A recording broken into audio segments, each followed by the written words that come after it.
Israel में एक शख्स बड़ा बड़ा इबादत गुजार था। वो इतना इबादत गुजार था और अल्लाह की बारगाह में इतना मकबूल था कि वो जिधर जाता था उसके साथ जो है बादल साया करता था। एक गुनाहगार शख्स सोचने लगा कि मैं कितना गुनाहगार हूं, ये कितना नेक है, मैं भी इसके पास चला जाता हूं, इस पर तो अल्लाह की रहमत हर वक्त बरसती रहती है, शायद मुझ गुनाहगार का भी कोई भला हो जाए, मुझ पर भी कोई रहमत की बारिश हो जाए, मेरा रब मुझसे राजी हो जाए। बड़ी आजिज़ी, बड़ी इनकिसारी और जिसको कहते हैं तौबा की नीयत से वो बंदा उस नेक बंदे के बराबर में जाके बैठ गया कि अब कुछ रहमत मुझ पर भी बरस जाएगी, मैं जमाने का गुनाहगार, ये इतना नेकूकार, इधर आजिज़ी है, इधर इनकिसारी है।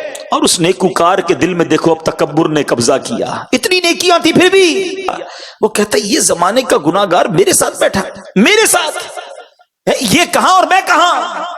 उस शख्स पर जब तकब्बुर आ गया तो कहता है इधर से खड़े हो जाओ, तुम मेरे बराबर में कैसे बैठ गए। अब सुनिए प्यारे इस्लामी भाइयों क्या हुआ।